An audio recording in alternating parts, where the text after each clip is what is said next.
Hi hello నమస్తే మా space cinema లోకానికి స్వాగతం సుస్వాగతం.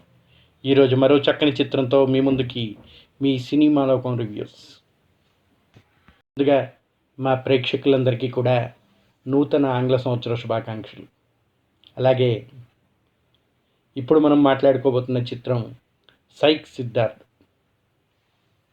శ్రీనందు, యామిని భాస్కర్, ప్రియాంక రెబకా, సింహ, సుకేష్ రెడ్డి తదితరులు నటించినటువంటి ఈ చిత్రం సంగీతం సమ్రాన్ సాయి, సినిమాటోగ్రఫీ ప్రకాష్ రెడ్డి, ఎడిటర్ ప్రతీక్ నూతి, నిర్మాత శ్రీనందు, రానా దగ్గుబాటి కలిసి నిర్మించినటువంటి ఈ చిత్రం వరుణ్ రెడ్డి దర్శకత్వంలో జనవరి 1న నూతన సంవత్సరం నూతనంగా విడుదలై ప్రజల్ని మెప్పించిందా, సినిమా అద్భుతంగా ఉందా, లేదా సైక్ సిద్ధార్థ్ అని పేరు నిరూపించుకున్నట్టు ఒక సైకో పాత్రని సైకోయిజాన్ని చూపిస్తూ ప్రేక్షకుల్ని కూడా ఇబ్బంది పెట్టిందా అనేది సినిమా రివ్యూలోకి వెళ్ళిన తర్వాత తెలుసుకుందాం.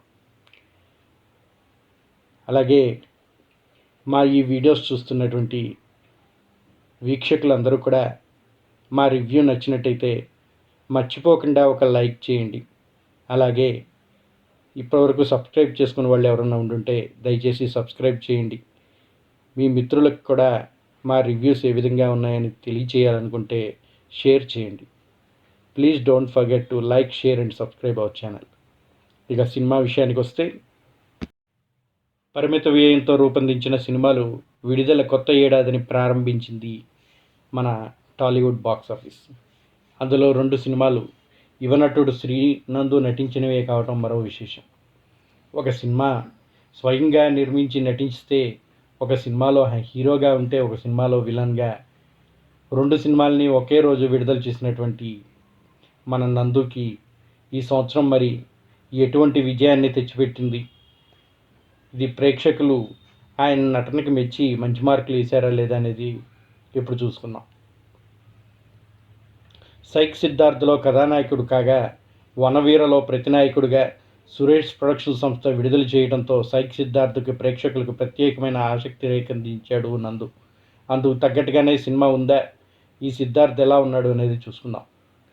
కథ విషయానికి వస్తే, సిద్ధార్థ్గా శ్రీనందు అనుకోకుండా పరిచయమైన త్రిష ప్రియాంకతో ప్రేమలో పడతాడు. ఆ తర్వాత ఇద్దరు మరో భాగస్వామి మన్సూర్ సుకేష్ రెడ్డితో కలిసి ఓ ఈవెంట్ మేనేజ్మెంట్ కంపెనీని ప్రారంభిస్తారు. అందులో 2 కోట్ల పెట్టుబడి సిద్ధార్థదే. కానీ కథార్థం తిరుగుతుంది. మన్సూర్ త్రిష మనసులు ఇచ్చిపుచ్చుకొని సిద్ధార్థని వ్యక్తిగతంగానూ వ్యాపారపరంగానూ మోసం చేస్తారు. దాంతో కోట్లు పోగొట్టుకొని రోడ్డుపైకి వచ్చేస్తాడు మన హీరో సిద్ధార్థ్. మానసికంగా కలత చెందిన అతడు ఆ బస్తీలోని బిల్డింగ్లో చిన్న గది అద్దెకి తీసుకొని అక్కడే ఉంటూ ఉంటాడు. అదే బిల్డింగ్లో తన కొడుకుతో కలిసి అద్దెకి దిగుతుంది మన హీరోయిన్ యామిని భాస్కర్, శ్రావ్యగా. ఆమెది మరో కథ. భర్త వేధింపులు తాళలేక బయటకు వచ్చిన ఓ మహిళ శ్రావ్య.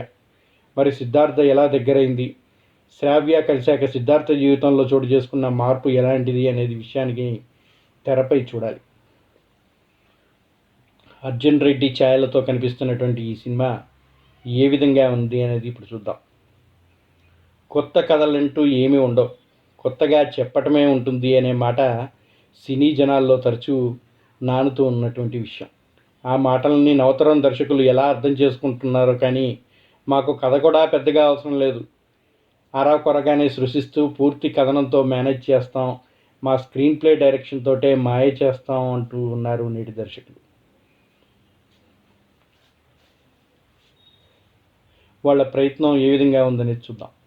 దాంతో చాలా సినిమాల్లోనే కంటెంట్ షార్ట్ ఫిల్మ్కి ఎక్కువ, సినిమాకి తక్కువ అనే భావనలో కలిగిస్తుంది. ఈ సినిమా విషయంలో కూడా కథ పెద్దగా ఏం కనిపించదు. పూర్వోత్తరాలు కూడా లేని ఓ పాత్రకు సంబంధించిన ఓ పేజ్ని అలాంటి మరికొన్ని పాత్రలు ముడిపెడుతూ ఈ సినిమాని తీర్చిదిద్దాడు దర్శకుడు.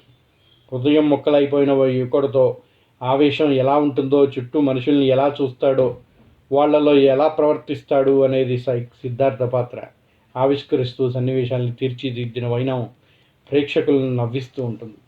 ఒక కామెడీ ఫిల్మ్గా మంచి కంటెంట్ని ఇవ్వగలిగాడు దర్శకుడు. ద్వితీయార్థంలో కొన్ని సన్నివేశాలు భావోద్వేగాలను పండిస్తాయి. కథానాయకుడు సైకిక్ చేష్టలతో ఈ సినిమా మొదలవుతుంది. ఆ తర్వాత పాత్రలు ఒక్కొక్కటిగా పరిచయం అవుతూ సన్నివేశాలు పరుగులు పెడుతూ ఉంటాయి. త్రిషా మన్సూర్ పాత్రల పరిచయం, సిద్ధార్థ కళలు, ఆ తర్వాత నమ్మిన వాళ్ళ చేతిలో మోసపోవటం, రోడ్డున పడటం, ఇలా కథంతా ఊహకు తగ్గట్టే సాగినా సన్నివేశాలు మాత్రం నవ్వులను పంచిస్తూ ఉంటాయి. ఓ వీడియో గేమ్లా, ఓ కామిక్ బుక్ని తలపించేలా సన్నివేశాలు సాగుతూ ఉంటాయి. అవన్నీ నవతరం ప్రేక్షకుల్ని అలరింపచేసేవే. కథనాన్ని నడిపించిన విధానం ఈ సినిమాకి ప్రత్యేకంగా చెప్పచ్చు. కథ పెద్దగా ఏం లేకపోయినా డైరెక్షన్, స్క్రీన్ ప్లే అద్భుతంగా ఉంది అని చెప్పచ్చు. ఫన్ వరకు డోకా లేదు. కథ పరిధి పరిమితం కావడంతో ప్రేక్షకుడికి ఎక్కడా ఓ పరిపూర్ణమైన సినిమా చూసిన అనుభూతి కలగదు. ఒక షార్ట్ ఫిల్మ్ ఏదో చూసినట్టుగా అనిపిస్తూ ఉంటుంది. యువతరానికి మాత్రమే నచ్చే సన్నివేశాలు ఎక్కువ. మొత్తం నవతర ప్రేక్షకులని నచ్చేలా డిజైన్ చేశాడు డైరెక్టర్. ఇది ఒక సెటారికల్ మూవీ లాగా ఉంది అని చెప్పచ్చు. ఇక నటన విషయానికి వస్తే కథానాయకుడిగా నందు సిద్ధార్థ్ పాత్రలో ఒదిగిపోయాడు. విచిత్రమైన పాత్ర ప్రవర్తనను ఆయన అర్థం చేసుకున్న విధానం, ఆ సన్నివేశాలు ఆయన నటించిన తీరు చాలా బాగుందని చెప్పచ్చు. వన్ మ్యాన్ షోగా నందు ఈ సినిమాని నడిపించాడని చక్కగా చెప్పచ్చు. ఒక పాత్ర ప్రధానంగా సాగే ఈ సినిమాకి ఇలాంటి నటన చాలా అవసరం. అలాగే మరో కథను ఇందులో తీసుకొచ్చి జోడించాడు డైరెక్టర్. తెలంగాణ యాసలోని సంభాషణలు ఈ సినిమాకి బాగా కలిసి వచ్చాయి. కథానాయకుడు స్నేహితుడు రేవంత్గా కనిపించిన నరసింహ నటన ఈ సినిమాకి మరో బలం. ఓ వివాహితగా యామిని భాస్కర్ బాగా నటించింది. కథానాయకుడికి ఆమెకి మధ్య సన్నివేశాలు బాగుంటాయి. త్రిషా మన్సూర్ పాత్రలు తగ్గట్టుగా సుకేష్ రెడ్డి, ప్రియాంక నటన పర్వాలేదనిపిస్తోంది. సాంకేతికంగా ఈ సినిమా ఉన్నతంగా ఉంది. స్మరణ్ సాయి సంగీతం, ప్రతీక్ నూతి ఎడిటింగ్, ప్రకాష్ రెడ్డి విజువల్స్ ఆకట్టుకున్నాయి. లొకేషన్స్ కొత్తగా అనిపిస్తాయి. నిర్మాణం సినిమా స్థాయికి తగ్గట్టుగా ఉంది. దర్శకుడు వరుణ్ రెడ్డి కథనం విషయంలో పూర్తి పట్టు ప్రదర్శించాడు. నవతరం ప్రేక్షకుల్ని మెప్పించేలా ఆయన సన్నివేశాలు మలిచిన తీరు చాలా బాగుంది. కథలో పట్టు లేకపోయినా కథనంలో విషయం కనిపిస్తుంది. సంభాషణలు కూడా ఆకట్టుకుంటాయి. ఇక ఈ సినిమాకి ప్రధాన పదం నందు. కథనం, హాస్యం, ఈ మూడింటితోటే ఈ సినిమాని మొత్తం నడిపించేశాడు. ఇక కథ ఏమీ లేకపోవడంతో ఒక బలహీనతగా చెప్పచ్చు. కొన్ని బోల్డ్ సన్నివేశాలు అందరూ కలిసి చూడటానికి కొంచెం ఇబ్బందికరంగా అనిపిస్తూ ఉంటాయి. చివరిగా నవ్విస్తూ నవతరాన్ని ఆకట్టుకుంటున్న సైక్ సిద్ధార్థ్ యువతర ప్రేక్షకులకి మాత్రం చక్కగా మెప్పిస్తుంది అని చెప్పచ్చు.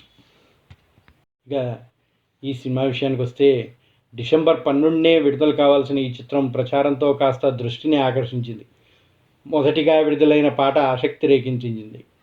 బాలకృష్ణ కోసం వెనక్కి తగ్గిన సురేష్ ప్రొడక్షన్ సమర్పణలో కావడంతో ఇంకాస్త అంచనాల్ని ఏర్పరచుకుంది. వేదికల మీద హీరో మరియు నిర్మాత అయిన నందు ఎమోషనల్ స్పీచ్లు చూస్తే నిజంగా చాలా ఇష్టపడి కష్టపడి చక్కని చిత్ర ఇది అనిపించే విధంగా చేశారు ప్రమోషన్స్.